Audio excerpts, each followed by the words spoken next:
오늘은 교회 나의 사랑 나의 사명 이런 제목으로 하나님 말씀을 선포하겠습니다. 오늘 우리 교회 창립 40주년 되는 우리 교회의 생일날입니다. 생일날. 지금부터 40년 전에 하나님께서 크신 경륜과 섭리 가운데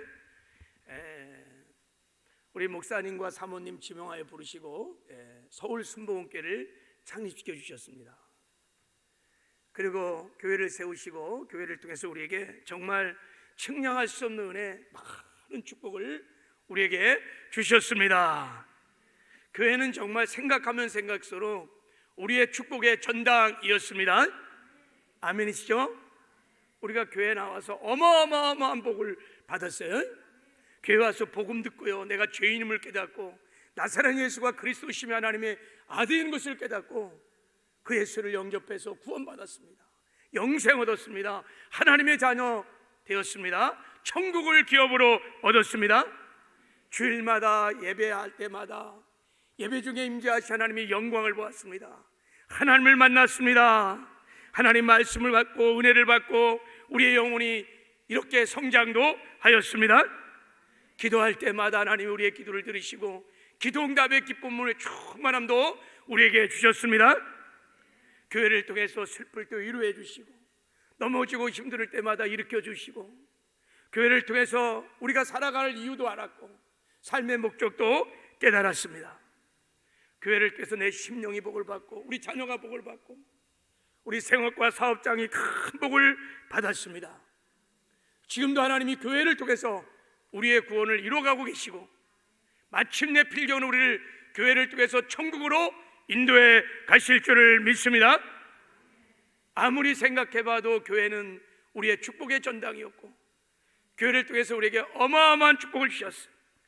이렇게 교회를 세우시고 우리에게 축복을 주신 우리 하나님께 우리 정말 믿음으로 정말 감사하는 마음으로 영광의 박수를 한번 올리겠습니다. 할렐루야. 하나님 감사합니다. 하나님 우리를 축복하셨음을 감사합니다. 예, 하나님 감사합니다. 하나님이 영광을 받으신 줄 믿습니다. 오늘 교회 창립 주일을 맞이해서 제가 설교하기 전에 우리 교회 개척 간증을 먼저 나누려고 합니다. 하나님의 크신 섭리 가운데 우리 교회가 어떻게 개척됐는지 또 어떻게 성장했는지 하나님이 베풀어 주신 그 은혜를 좀 나누려고 하는데, 교회 개척 간증은 제가 아니라 우리 목사님이 하셔야 되는데 제가 오늘 목사님을 대신해서 잠깐 개척 간증을 좀 나누려고 합니다. 전에 목사님이 설교 때 간증을 한 거를 제가 이렇게 라이팅을 요약을 이렇게 해갖고 한번 창립 주일 때마다 여러 번 제가 간증을 나눴어요. 오늘 다시 한번 또 우리 새로운 성도들도 있고 또 간증을 나눌 때마다 얼마나 은혜가 되는지 몰라. 우리 교회가 이 간증을 들으면요 정말 소망이 있고 정말 자랑스럽고 영광스러워요. 그래서 간증을 한번 먼저 우리 나눠보도록 하겠습니다. 제가 어느 주일날 새벽에 꿈을 꾸었습니다. 이 제가 아니에요. 우리 목사님이에요. 목사님이 어느 주일날 새벽에 꿈을 꾸었습니다. 사마리아 수가성 여인에게 예수님이 전도하실 때 그 수가성 여인이 우리 조상들은 여기 사마리아에 있는 그림신산에서 예배를 드리라고 하고 유대인들은 예루살렘에서 드려야 한다고 하는데 예수님 어디서 예배를 드려야 합니까? 그때 예수님은 너 있는 곳에서 신령과 진정으로 예배를 드려라고 말씀하였습니다. 바로 꿈속에서 제가 하나님의 음성을 들었습니다. 너 있는 곳에서 신령과 진정으로 예배를 드려라. 제가 이 음성을 듣고 깜짝 놀라서 일어나 앉았는데 우리 집사님도 동일한 음성을 듣고 일어났습니다. 둘이 서로 쳐다보면서 놀라서 서로 마주 앉았습니다. 그래서 여기서 즉 우리 집에서 예배를 드리라는 것일까 하고 생각을 하였습니다. 그러니까 사모님과 목사님이 동일한 꿈을 꿨어요. 이 자리에서 예배를 드리라는 음성을 들었다는 거예요. 그래도 주일날이라 교회를 가려고 하는데 때마치 전화가 왔습니다. 김정숙 선생님이라는 분에게 전화가 왔습니다. 전화를 받고 무슨 일입니까? 라고 물었더니 꿈을 꿨는데요 장로님 그 꿈이 너무나 생생해서 전화를 드렸어요 라고 하는 것입니다. 그러면서 얘기를 하는데, 장로님이, 그 당시 목사님이 감리교회 장로님이셨습니다. 장로님이 장로님 집 안방에서 가운을 입고 예배를 인도하더라고요. 그러면서 몇 시 예배 드립니까? 11시죠? 제가 몇 사람 함께 데리고 장로님 집으로 가겠습니다. 일방적으로 전화를 끊어줬고, 그날 11시에 13명이 집에 모여 개척 예배를 드리게 된 것입니다. 참으로 신기하고 놀라운 일이었습니다. 할렐루야. 진짜 신기하고 놀랍죠, 그죠? 자, 그날 갑자기 설교를 해야 하니까 준비도 못했습니다. 그러나 제가 평소에 좋아했던 누가복음 4장 18절 말씀을 전했습니다. 주의 성령이 내게 임하셨으니 이는 가난한 자에게 복음을 전하게 하시려고 내게 기름을 부으시고 나를 보내사 포로된 자에게 자유를, 눈먼 자에게 다시 보게 함을 전파하며 눌린 자를 자유롭게 하라고 하는 복음의 메시지를 전했습니다. 그때 우리 모두가 성령의 충만함을 받았습니다. 말씀을 전하는데 많은 은혜가 임했습니다. 가족과 참여했던 성도들이 은혜를 받아 눈물바다가 되었습니다. 이것이 우리 교회 개척 예배였습니다. 여러분, 우리 교회는 성령님이 개척하신 교회입니다. 우리 교회는 제가 개척한 것이 아닙니다. 사람들은 나보고 개척했다고 하지만 성령께서 개척을 하셨습니다. 우리 교회는 처음부터 성령이 시작하신 주님의 교회인 것입니다. 너무 감동해, 너무 감동. 성령께서 우리 교회를 세우셨다는 거예요. 이렇게 왜 자꾸 제가 눈물이 나려고 그러죠? 이렇게 개척된 교회가 하나님께서 축복하셔서, 저는 사실 목회 경험도 없지만 매주마다 20-30명씩 보내주셔서 크게 부흥되었습니다. 모두가 하나님의 전적인 은혜였습니다. 그러다가 87년 11월 15일 총동원 주의를 지켰습니다. 처음엔 전도 목표를 5,000명으로 하고 50일간 작정 기도를 했는데, 기도 중에 성도들이 7,000명, 10,000명, 12,000명 목표를 바꾸자고 요청하여 믿음으로 15,000명을 작정하고 기도를 하였습니다. 15,000명 정도 대회를 하는 거예요. 근데 정말 기도한 대로 그날 사람들이 파도처럼 교회에 밀려 들어오기 시작했습니다. 그래서 예배를 아침 7시부터 저녁 10시까지 40분에서 45분 간격으로 드렸습니다. 근데 사람들이 너무 많이 와서 다음 예배에 참석할 사람들은 옥상에다가 천막을 쳐놓고 대기시켰는데, 순환도로도 혼잡하고 교회 건물이 무너질 것을 걱정해서 집주인이 증거로 사진을 찍기도 하였습니다. 그 당시 교회가 저 순환도로 낙성대역 그 순환도로 옆에 있었어요.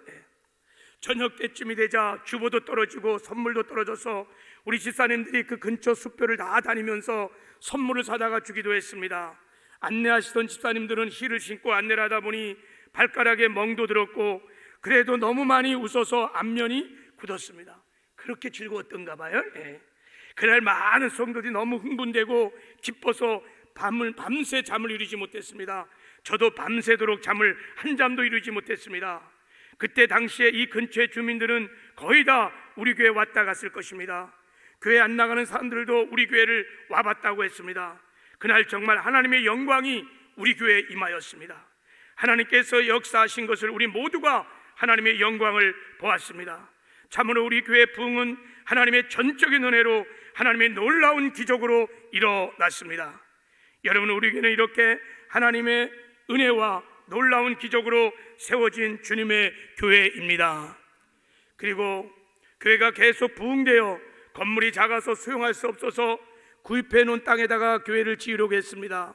하지만 교회를 지으려고 했지만 개천이 있어 허가를 얻지 못해서 고민하고 있었습니다. 그러니까 지금 교회인데 이 앞에가 여러분 개천이었어. 나에게 이제 복개인 거지. 개천이어갖고 건축 허가가 안 나왔다는 거예요. 그래서 교회 건축을 위해 선교회장들과 조장들을 주축으로 기도회를 인도하면서 성전의 터를 닦았습니다. 그런데 6개월이 지나도록 아무런 증거가 없자 주위 사람들은 대책 없는 기도를 한다고 하면서 비난을 하기 시작했습니다. 친척들도 비난하여 기도하는 사람들이 점점 줄어들기 시작했습니다. 포기하기로도 했지만 기도에는 응답이 있다고 선포했기 때문에 몇 사람 안 남았지만 계속 기도회를 지속해 나갔습니다. 그리고 현장에 나와서 믿음으로 계속 기도를 했습니다. 그런데 그의 해 연말이 되자 개천 한쪽에 시멘트와 철근이 쌓여 있는 것을 보았습니다. 그래서 이것이 무엇에 쓰는 물건인지 물어봤는데 인부가 복개를 하는데 쓸 물건이라고 말하는 것이었습니다. 아니, 예산도 없는데 무슨 돈으로 복개를 하냐고 물었더니 여기저기 있는 짜투리 예산으로 복개를 한다는 것이었습니다. 할렐루야. 이 개천이 복개가 이제 된다는 거예요. 여러분, 이것은 하나님의 기적이 아닙니까? 여기저기에 복개할 곳은 많은데 공사를 못한다고 신문에도 나왔는데 이곳만 복개하는 것이 하나님의 기적이었습니다. 우리 교회를 세우고자 하는 하나님이 베푸셨던 기적이었던 것입니다. 그래서 교회가 건축되었고 90년도 말에 지금 이곳에서 성전을 건축하고 성탄 예배를 드릴 수 있었습니다. 그리고 이 예배당은 95년 3월에 건축을 시작하여 96년 6월에 입당했습니다. 약 1년 3개월 걸렸습니다. 우리는 돈을 가지고 건축하지도 않았습니다. 땅에 대한 빛이 있었지만 하나님의 기적으로 이 교회가 지어졌습니다. 건축할 때 반대하는 사람들도 많았습니다. 아무런 피해도 없는데도 무조건 반대하는 사람들도 있었습니다. 이렇게 핍박이 있었지만 우리 교회는 흔들리지 않고 하나님의 특별하신 돌보심과 인도하심으로 세워질 수 있었습니다. 여러분, 우리 교회는 하나님의 돌보심과 인도하심으로 세워진 교회입니다. 하나님 우리 교회와 함께 하십니다. 여러분, 학개서 2장 9절 말씀을 보면 이 성전의 나중 영광이 이전 영광보다 크리라고 말씀하였습니다. 앞으로 하나님께서 우리 교회를 통하여 이전보다 더 큰 부흥을 주실 줄을 믿습니다. 간증 끝. 할렐루야. 우리 교회 이 개척 간증을 들으면 들을수록 은혜가 됩니다. 할렐루야. 정말 큰 힘이 나고 소망이 있어요. 소망이. 우리 교회가 정말 자랑스럽습니다. 그리고 앞으로 부흥에 대한 소망이 생깁니다. 왜냐하면 목사님이 말씀하신 대로 교회는 내가 개척한 것이 아니다. 성령께서 우리 교회를 개척하고 성령께서 우리 교회를 세우셨다는 것입니다. 주님이 세운 교회고 주님의 특별한 은혜와 은총으로 우리 교회가 이렇게 부흥했고 그 주님이 지금 우리와 함께 하신다는 것입니다. 할렐루야. 그래서 간증을 들으면요 막 소망이 생겨. 할렐루야.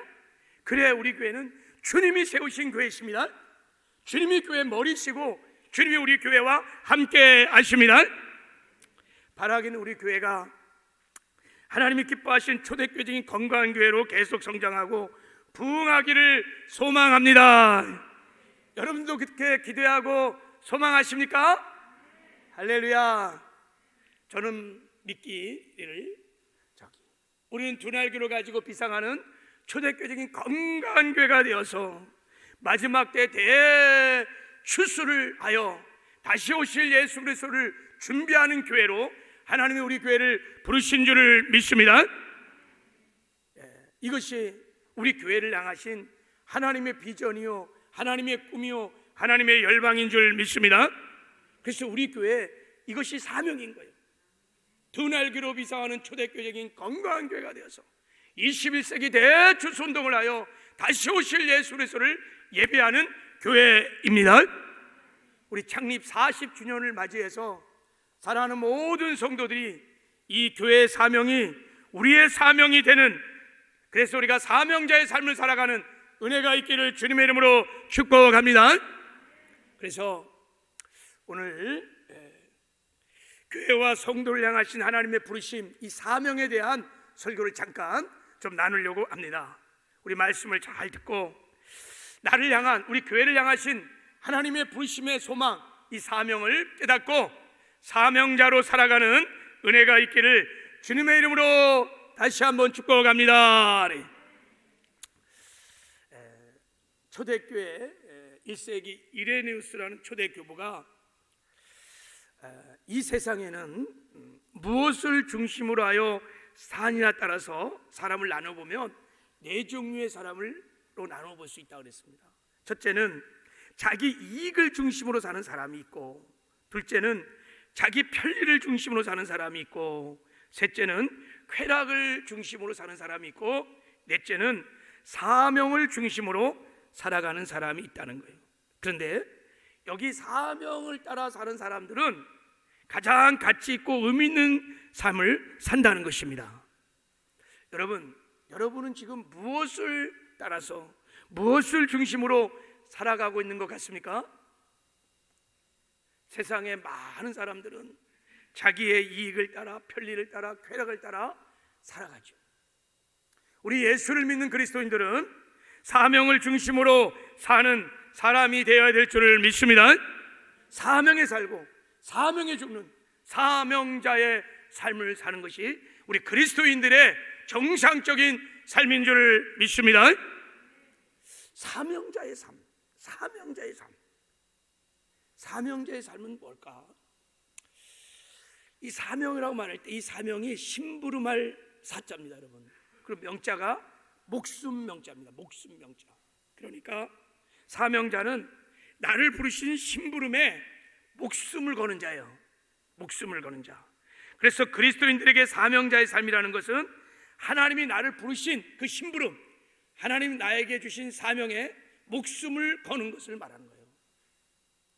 그래서 우리 그리스도인들이 이 사명자의 삶을 살으려면 하나님이 나를 부르신 이 부르심이 무엇인지를 깨달아야 됩니다. 사명을 깨달아야, 하나님이 나를 부르신 부르심의 목적을 우리가 깨달아야 우리가 사명자의 삶을 살게 되는 줄 믿습니다. 만약에 이 부르신 사명을 깨닫지 못하면 그 누구도 사명자의 삶을 살 수 없습니다. 그냥 세상 사람들처럼 그 1세기 이레누스가 말한 대로 1세기만 그렇게 살았겠습니까? 자기 유익을 따라, 쾌락을 따라, 세상의 부와 영광을 따라 그냥 다 그렇게 살아가는 것입니다. 그래서 우리가 사명자의 삶을 살면 사명을 깨닫는 것이 중요한 것입니다. 그래서 여러분, 사람에게 가장 귀한 것, 가장 의미 있는 것이 뭐냐면 자신의 사명을 자각하는 일인 것입니다. 그래서 스위스의 사상가인 칼 힐턴은 말하기를 인간 생의 최고의 날은 자기 인생의 사명을 자각하는 날이다 그랬어요. 우리 인생의 최고의 날이 언제냐? 나의 사명을 깨닫는 거예요. 깨닫는 거예요. 저는 이 말에 100% 동일합니다. 제가요 1989년 11월 30일 날 대학교 4학년 2학기 때 하나님께 죄종으로 부르심을 받았습니다. 이제 대학 4학년이 되어서 진로를 놓고 기도하고 있어서 어떻게, 무엇을 해 살까? 내 인생이 남은 생, 이걸 어떻게 내가 살까? 그래서 정말 인생의 진로를 놓고 고민하며 기도하다가 하나님이 너는 교회를 세우는 목회자가 되라, 전임 목회가 되라, 하나님의 부르심을 받았어요. 제가 이 부르심을 받고요, 캠퍼스에서 부르심을 받았어요. 수업을 들어갔는데요, 강희 씨 뒤에서 얼마나 막 눈물이 쏟아지는지, 하나님이 나를 죄종으로 부르셨다는 그 감격이, 그래갖고 막 감사의 눈물을, 막 기쁨의 눈물을 막 쏟아. 강희 씨 뒤에서 계속 울었어요. 눈물이 막 쏟아지는데, 그날 이 사명을 깨닫고 지금까지 하나님 부르심을 따라서 여기까지 달려왔습니다. 여러분, 이 사명자의 삶은 어려움도 많고 또 힘든 일도 많이 있습니다.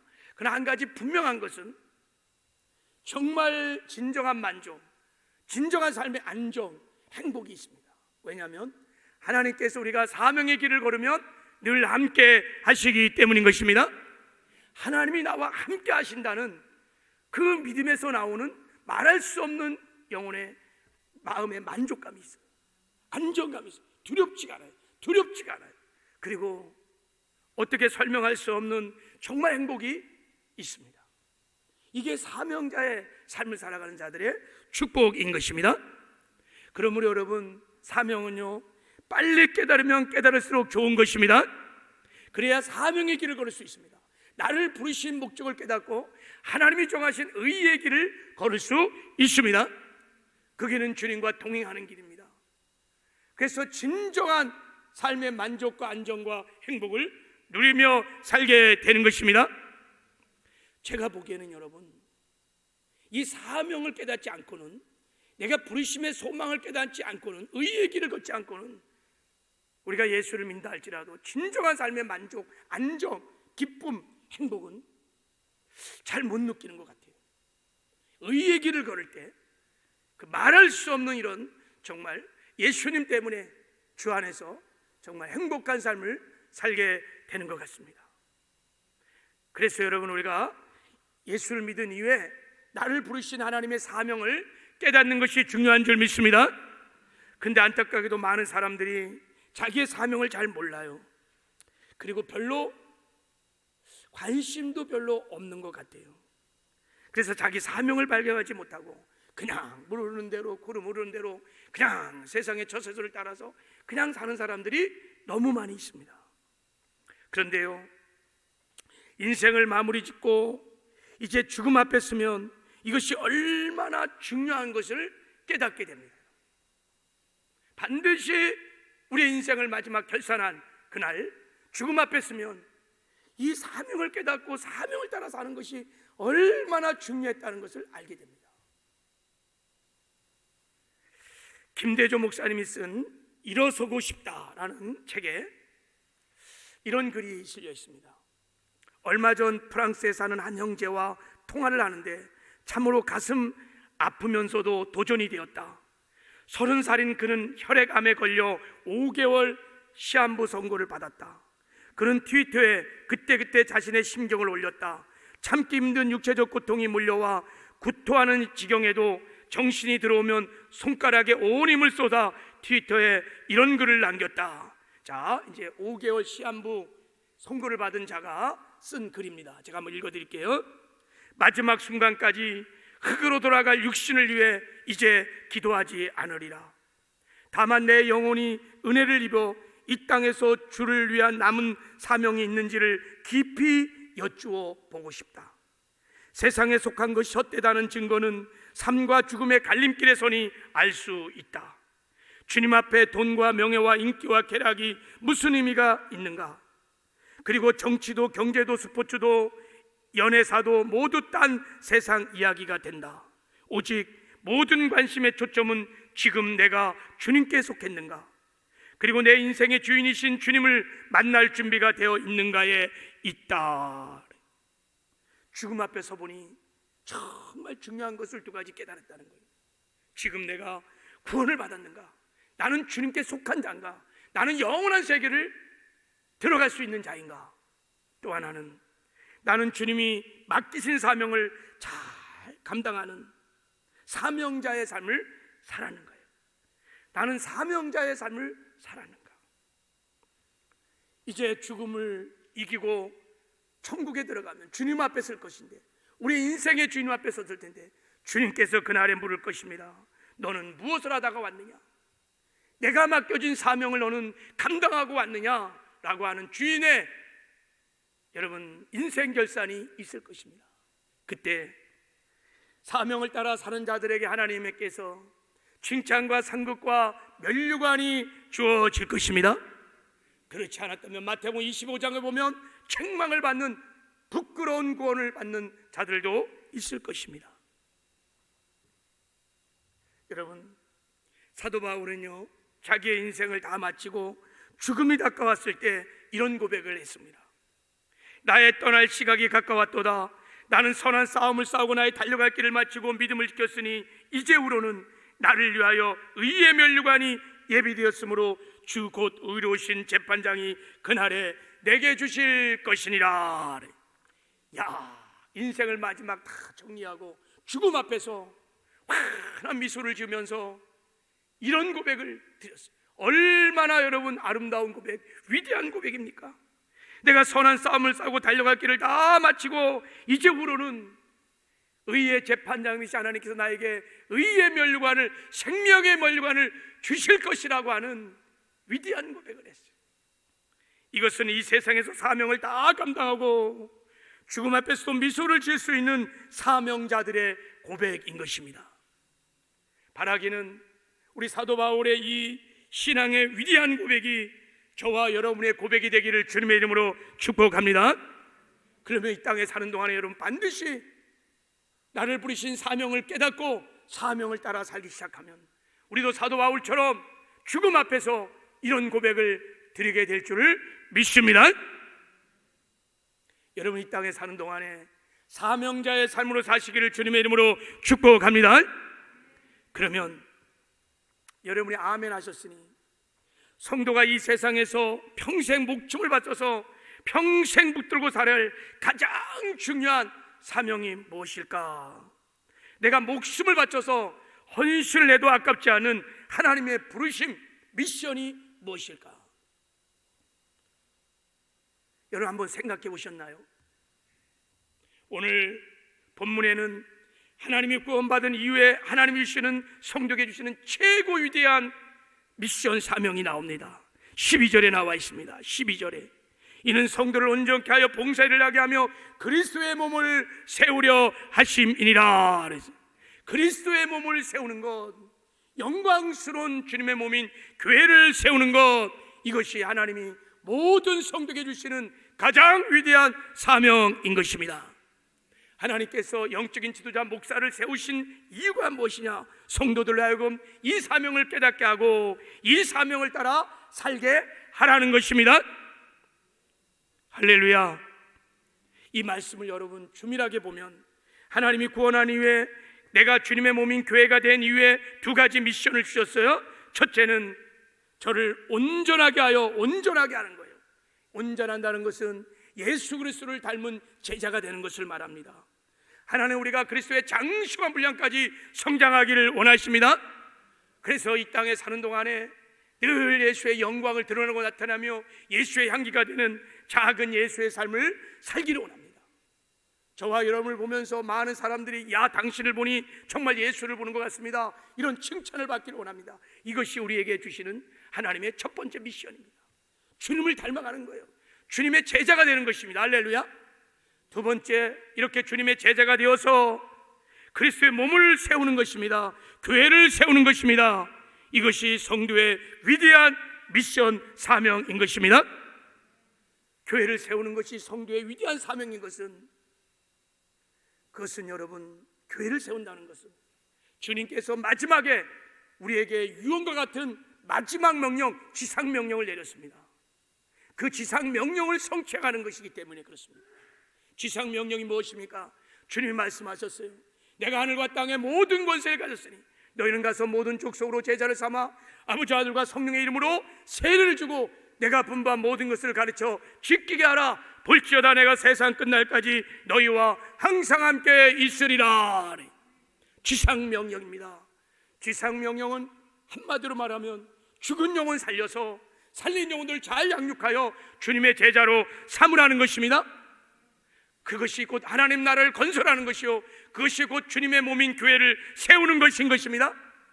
그래서 여러분, 교회를 세우는 것이 성도에게 주시는 가장 최고의 위대한 사명인 줄을 믿습니다. 사도 바울은 일찍이 이 사명을 깨달았어요. 그래서 이 사명에 자기의 온몸을, 생명을 걸었습니다. 사명자의 삶을 살았습니다.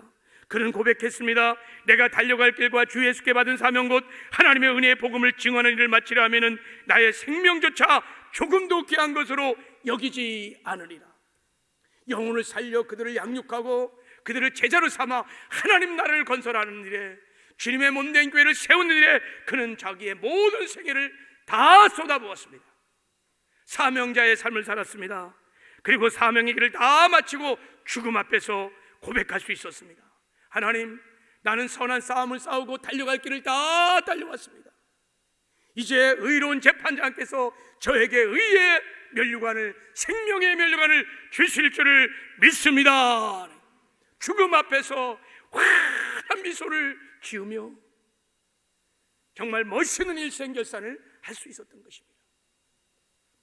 여러분, 하나님이 이 세상에 가장 기뻐하시고 가치 있게 여기는 존귀한 일은 주님의 몸인 교회를 세우는 것입니다. 하나님의 나라를 확장해 가는 것입니다. 영혼을 살리고 영혼을 세우고 주님의 제자로 삼아 주님의 몸인 교회를 세워가는 것입니다.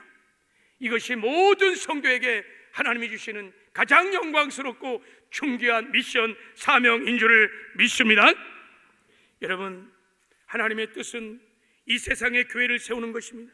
하나님 나라를 세우는 것입니다. 이 일에 우리가 하나님께 쓰임받는 것은 성도에게 최고의 영광이요 축복이요 존귀인 줄을 믿습니다. 교회를 세우는 이 사명을 여러분 이 땅에서 잘 감당해서 하나님께 복을 받고 주 앞에 서는 날 착하고 충성도가 잘하였도다 칭찬과 상급과 멸관도 받으시길 바랍니다. 그리고 영원히 천국에서 여러분은 빛나는 삶을 살게 될 것입니다. 주님 말씀하셨어요. 이 세상도 지나간다, 정욕도 지나가되 오직 하나님의 뜻을 행하는 자는 영원히 거하리로다 그랬어요. 하나님의 가장 기뻐하시는 하나님의 뜻인 교회를 세우는 삶을 살아갔던 사람들은 여러분 영원히 천국에서도 빛나게 될 줄을 믿습니다. 여러분, 이 땅에 사는 짧은 인생 정말 교회를 세워가는 이 사명자의 삶을 사시기를 바랍니다. 교회를 세우는 사명자의 삶을 살기 위하려면, 이 사명을 감당하려면 여러분 교회가 무엇인지를 지금부터 알으셔야 돼요. 교회를 어떻게 우리가 세워가는지를 알아야 합니다. 집을 지으려면 집 설계도를 알아야 우리가 설계도로 집을 잘 질 수 있는 것처럼 여러분 교회가 무엇인지, 교회는 어떻게 성장하는지 교회 설계도를 알아야 합니다. 여러분 목자대학에 와서 이 설계도를 배우시기를 바랍니다. 그리고 교회가 살아계신 주님의 몸이기 때문에 주님의 몸인 교회를 세우려면요 목장에 속해야 합니다. 여러분 정말 교회를 세우는 것은 어렵지 않아요. 여러분이 다 목장에 들어가서 목장 생활을 해서 목장을 살리면 주님의 몸인 교회가 살아나게 될 줄을 믿습니다. 여러분 목장에 들어가서 목장 생활을 하면서 목장을 살리면 주님이 그렇게 원하시고 기뻐하시는 두날교로 이사하는 초대교적인 건강한 교회를 세울 수 있습니다. 그리고 목자가 되십시오. 영혼을 살리고 키우고 세우는 목자가 되십시오. 목자의 삶이 사명자의 삶인 것입니다.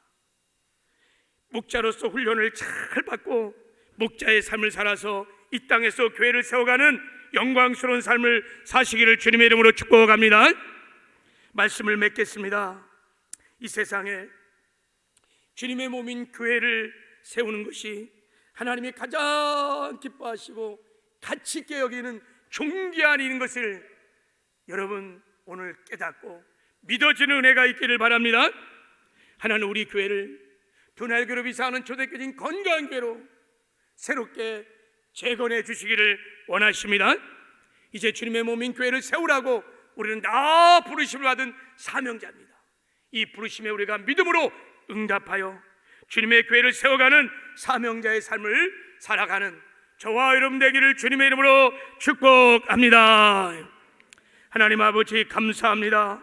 우리 아버지 하나님 주님의 몸인 교회를 세우는 영광스러운 사명자로 불러주신 것을 감사합니다. 그동안 우리가 아버지 사명자의 삶을 살지 못했던 것 용서하여 주시옵시고 이제부터 하나님의 부르심에 우리가 응답하여 주님의 몸된 교회를 이 땅에 세워가는 하나님 나라를 건설해가는 아버지 영광스러운 사명자의 삶을 살게 하여 주시옵소서.